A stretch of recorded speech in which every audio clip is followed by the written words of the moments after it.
It started out as a desperate attempt to impress women. If I go another year without having sex, I'm gonna put a bullet through my brain. But before they could blink, their show was being watched by tens. People were coming up to me all the time asking me, what time is it? I knew they were asking, what time does the show start? But there was a dark side to such fast fame.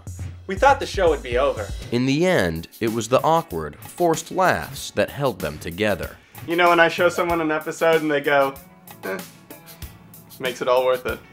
This is the true Hollywood story of Fireside Chats, fanning the flame.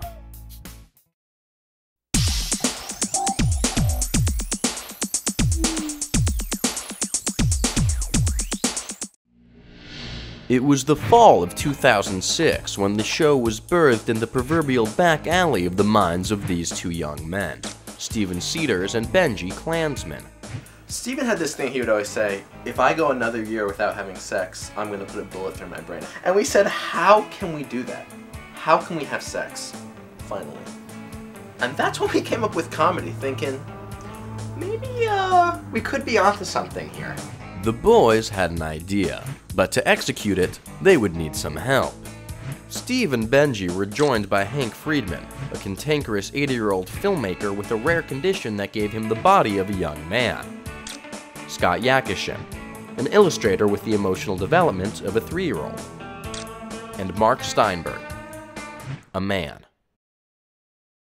have you ever seen Space Jam? You know there's the small monsters who steal the NBA players' power and put them into a glowing ball.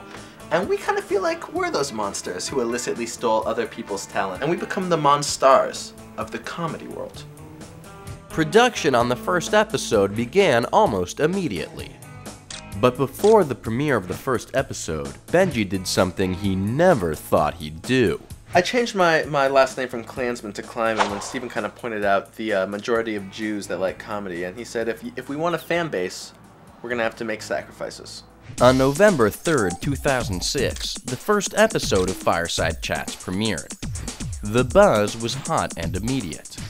It was alright. I mean, they're gonna add in the comedy later, right?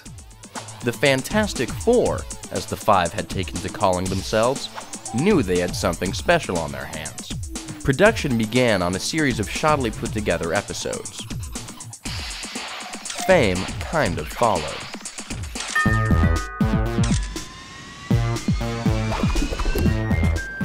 Hooty hoo, Mother Teresa.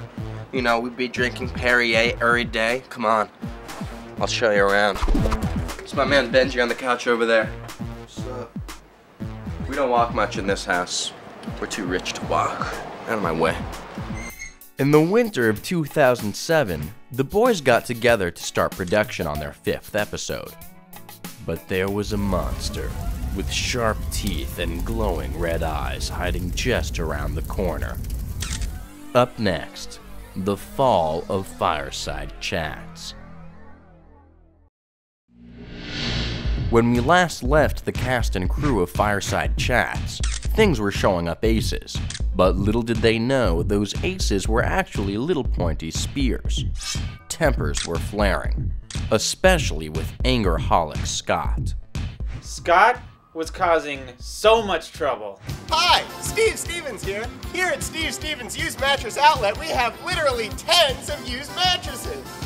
Yeah, well, you know, I wanted to call it Scott Scotson's Used Mattresses, but, you know, Steve. Steve Stevens, Scott Scotson's, hello. He's just a little whiny girl. It's like a little whiny baby girl. Period. Scott's a little whiny baby girl's period. Mark's calming voice and demeanor usually made him a mediator among such battles. Stop it! Stop it! Mark. Unfortunately, Mark had battles of his own.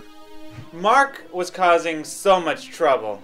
I got some pretty iffy footage for the pineapple sketch, and it's a big challenge to get that to work. You have to look at all the motion vectors individually, you have to split the color channels into 3 spectrums. It's really a pain in the ass. And what I had to do, basically, was to divide all the... Hank managed to stay strong through the turmoil. Unfortunately, his parasitic twin, Hector, was having a tumultuous love affair with Steven. The relationship turned sour when Hector filed a lawsuit over stolen sketch ideas in late 2006. Steven was causing so much trouble. I did not steal sketches. I did not steal sketches from him.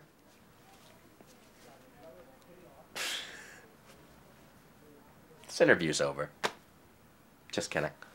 Perhaps most disturbing of all was Benji's acceptance into a cult-like organization, known for its high-profile Hollywood members. Benji was causing so much trouble. I was built for Judaism. What do you know about Judaism? Anything? Do you know anything about it? What, have you read the Torah? Have you read it? Oh, I'm listening. No, I'm actually listening. The boys were falling apart, and so was the show. Then, they hit rock bottom when one night, during an editing session, Mark Steinberg accidentally erased 3 minutes of voice recording. Chaos ensued. After that, I was selling jokes for $5 a pop in a seedy back alley to the Carlos Mencia show.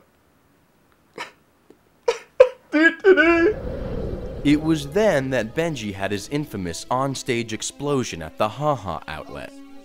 Oh, looks like we have an Eskimo in the audience, huh? Well, let me tell you something, you Eskimo mother.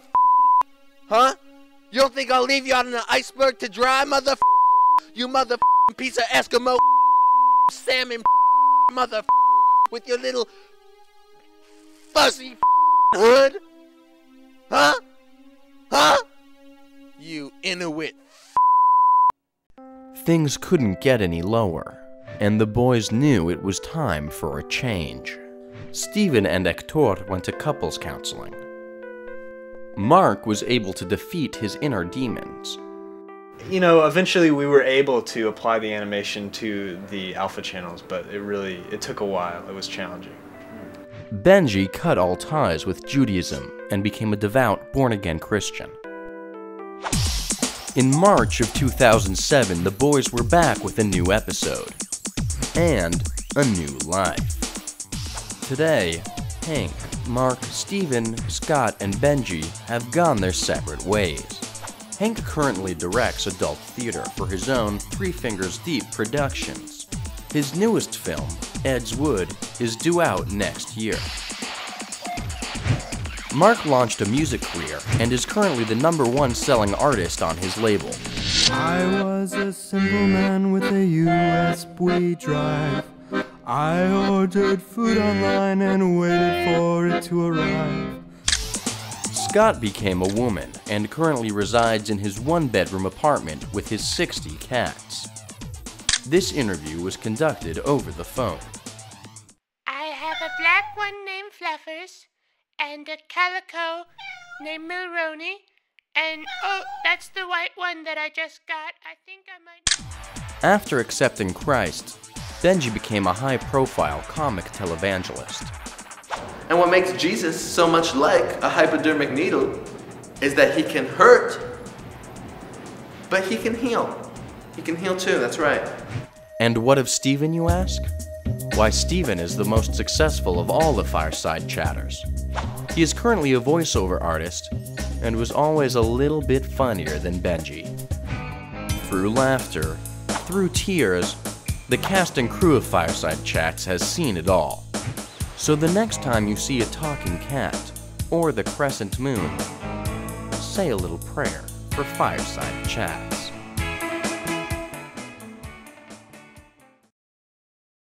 I was a simple man with a USB drive. I ordered food online and waited for it to arrive. The delivery man came, he was fashionably late.